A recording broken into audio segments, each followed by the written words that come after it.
नमस्कार, मैं आर के पाल आप सभी दर्शकों का स्वागत करता हूं आपके अपने न्यूज़ चैनल शहर का दर्पण में। सभी खबरें विस्तार से।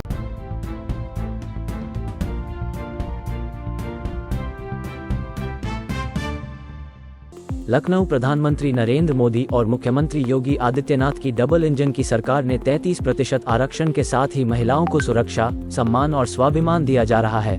वहीं देश की महिलाओं के सशक्तिकरण के लिए महिला आरक्षण बिल पारित होने पर नारी शक्ति वंदन सम्मेलन कार्यक्रम का आयोजन किया गया। कार्यक्रम में मुख्य अतिथि के रूप में सरोजनी नगर विधायक डॉक्टर राजेश्वर सिंह के साथ राज्यसभा सांसद सीमा द्विवेदी मौजूद रही। वहीं विधायक राजेश्वर सिंह ने प्रधानमंत्री नरेंद्र मोदी को बधाई दी। विधायक राजेश्वर सिंह ने कहा, हमारी भी बेटी है, बेटियों को हर क्षेत्र में आगे बढ़ाना हमारा और हमारी पार्टी का लक्ष्य है। जिस उद्देश्य से आज नारी शक्ति वंदन सम्मेलन कार्यक्रम का आयोजन कर 10 लड़कियों को साइकिल व 5 छात्राओं को टैबलेट देकर सम्मानित किया गया। वही सम्मान पाकर छात्राओं ने अपनी खुशी जाहिर की। आइए देखते हैं हमारे संवाददाता की एक विशेष रिपोर्ट।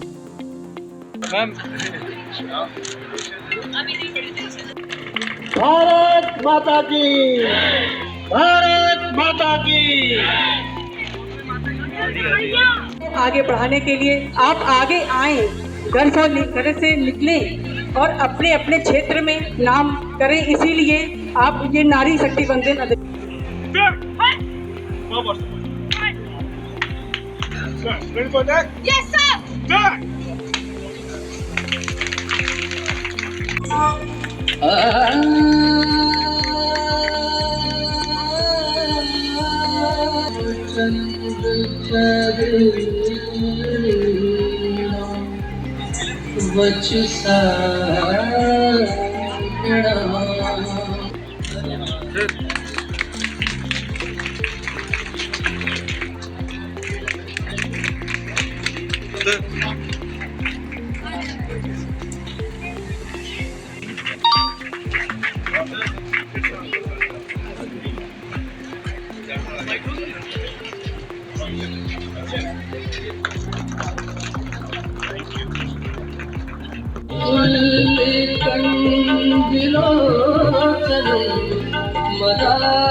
नेशनल आर्टिस्ट है और विधायक जी द्वारा सम्मानित।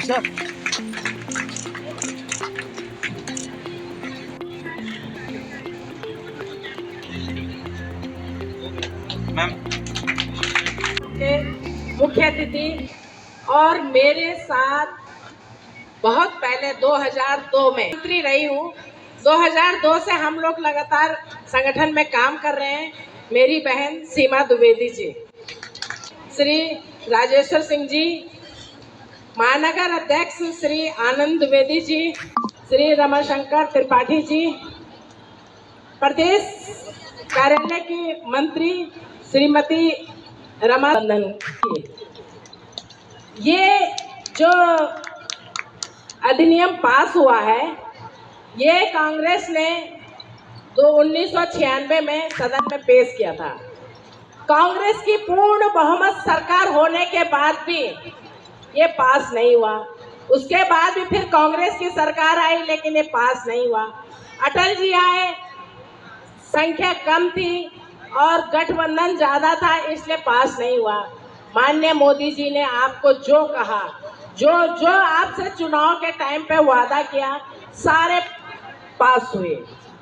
आज हमारी लोकसभा में 80 बहनें हैं, तो अगला जो 24 में जो चुनाव होगा, 182 बहनें लोकसभा में जाएंगी। 125 से 30 के आसपास बहनें जाएंगी, 33% के आसपास उससे। तो आप ये सोचें कि जितनी भी बहनें बैठी हैं, कोई ना कोई इनमें विधायक बनेगा, कोई ना कोई लोकसभा में जाएगा, विधान परिषद में जाएंगे, विधानसभा में जाएंगे। आप बहनों ये बताइए, मेरी तो ये विधानसभा है, मैं भी आपके सामने बैठती थी। भारतीय जनता पार्टी एक ऐसी पार्टी है कि कब कहाँ किसको बुला के ऊपर बिठा दे। क्या आपको उम्मीद थी कि पार्टी मुझे महापौर बनाएगी? कोई भी बोलिए, सिर्फ काम करती रही, संगठन का काम करती रही। इसका उदाहरण दीदी है। एक समय ऐसा था जब महिला नहीं रहती थी। करुणा सांसद जी को पूछिए, मेरे को लग रहा है कि पुराना चेहरा यहाँ पे सिर्फ करुणा सांसद। देखिए, बहुत महत्वपूर्ण आदरणीय मोदी जी का हम सब बहुत धन्यवाद देते हैं। ये नारी वंदन अधिनियम लाए, आरक्षण दिया। वो भी जानते हैं कि जिसकी प्रगतिशील सोच होगी वही जानता है कि जब तक महिलाओं का, जब तक मातृशक्ति की भागीदारी 50% नहीं होगी अर्थव्यवस्था के क्षेत्र में, तब तक हिंदुस्तान एक महाशक्ति के रूप में नहीं स्थापित हो सकता। इसलिए उन्होंने महिलाओं को राजनीतिक रूप से शक्ति देने का कार्य किया है। जितनी ही हमारी महिलाएं, बहनें, बेटियां जितनी शक्ति आएगी उतना ही देश आगे बढ़ेगा। इसलिए बहुत बहुत उनका आभार। जैसा हमारी बहन ने कहा कि आज महिलाएं, बेटियां हमारी राफेल उड़ा रही हैं, आज बेटियां चंद्रायन मिशन में सबसे प्रमुख रोल अदा कर रही हैं, आज बेटियां पीसीएस में टॉप कर रही हैं, आईएएस में टॉप कर रही हैं, पीसीएस जुडिशियल सर्विसेज में टॉप कर रही हैं, यूपी बोर्ड में टॉप कर रही हैं, 10th में। ये दिखा रहा है कि बेटियां हमारी कितना आगे बढ़ रही हैं। और गर्व की बात है कि अब बेटियों की संख्या बेटों से ज़्यादा हो गई है। यही बेटी पढ़ाओ का सबसे बड़ा था और वो सिद्ध हो गया है। देखिए, बेटियों को आगे बढ़ाना मेरा लक्ष्य है। मेरी भी बहन है, मेरी भी एक बेटी है, मेरी दोनों बहनें आईएएस में हैं, मेरी बेटी भी बनना चाहती है आईएएस। तो मेरा मानना है जितनी बेटियां हैं सरोजनी नगर की मेरी बेटियां हैं, इनको जो भी संसाधन चाहिए, इनको कंप्यूटर्स चाहिए, इनको कहीं एडमिशन चाहिए, पढ़ाई के लिए स्कॉलरशिप चाहिए, वो सब इन्हें मिलना चाहिए और लगातार हम दे रहे हैं। आज 10 बच्चों को साइकिल दी, 5 बेटियों को टैबलेट दिया और ये लगातार कार्यक्रम चल रहा है। अब तक हम लोग लगभग 500 मेधावी बच्चों को उनके गांव से, घरों से, स्कूलों से ढूंढ के उनको सम्मानित कर चुके हैं। मेरा प्रयास है हर बच्चे को, हर मेधावी बच्चे को हम प्रोत्साहित करें। Thank you. जो कहना था आपने सुन लिया और मैं महिलाओं की तरफ से माननीय प्रधानमंत्री को धन्यवाद देना चाहूँगी। 27 सालों से जो विधेयक पार्लियामेंट में नहीं पास हो सका था, उसको माननीय मोदी जी ने पारित करके सारी महिलाओं को आत्मनिर्भर बनाने का मौका दिया है।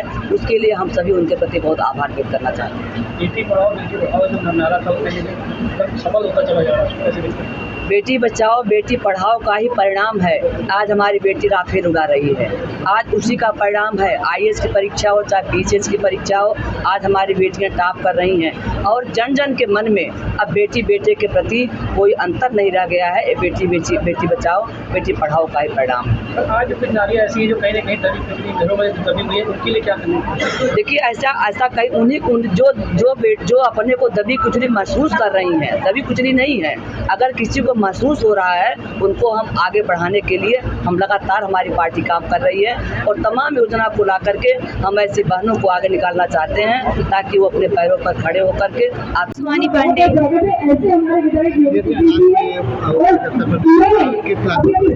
इंटरमीडिएट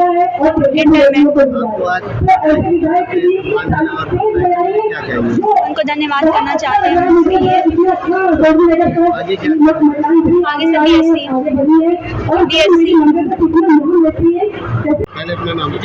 मेरा नाम है निशा यादव और हम कमलापुर से हैं और ये सर ने हमें साइकिल दिया है, उन्हें बहुत बहुत धन्यवाद करती हूँ और मैं आगे पढ़ना चाहती हूँ। तो सर से अनुरोध है यही है कि हमें कुछ सेवा प्राप्त करें। किस क्लास में आपने 75? मेरा ये इंटर पास हो गया था तथा हम बीए भी कंप्लीट कर चुके हैं, बीएससी करना चाह रहे हैं। तो उसके लिए जो है अभी कंप्यूटर कोर्स कर रहे हैं और इसलिए हमें साइकिल प्राप्त हुई है। मेरा नाम कीर्ति गौतम है, मैं सरोजनी नगर मंडल 3 से हूँ। मुझे बहुत अच्छा लग रहा है कि विधायक जी ने हमारे को उत्साहित आगे बढ़ाने के लिए हमें टैबलेट, हमें आगे जाने के लिए इतना प्रोत्साहित किया और वो हमेशा करते रहते हैं। इसके लिए मैं उनका बहुत बहुत धन्यवाद देना चाहेंगी जो पढ़ाई पे ध्यान नहीं देते और पढ़ाई। मैं उनसे यही कहूँगी कि आज के टाइम पे जिस हिसाब से सिचुएशन चल रही है गर्ल्स के लिए, उन्हें आगे खुद निकलना होगा। आगे निकल के उन्हें पढ़ाई से लेकर हर फील्ड में अपने आप को आगे दिखाना होगा, क्योंकि यही। नमस्कार, मैं आर.के. पाल आप सभी दर्शकों का स्वागत करता हूं आपके अपने न्यूज़ चैनल शहर का दर्पण में। खबरों के विस्तार में बढ़ने से पहले आइए नज़र डाल लेते हैं आज की मुख्य सुर्खियों पे। अब सभी खबरें विस्तार से। मत होइए कंफ्यूज, देखते रहिए शहर का दर्पण न्यूज़, क्योंकि खबरों की नब्ज़ पहचानते हैं हम। फिर अगले बुलेटिन में मुलाकात होगी, तब तक के लिए नमस्कार।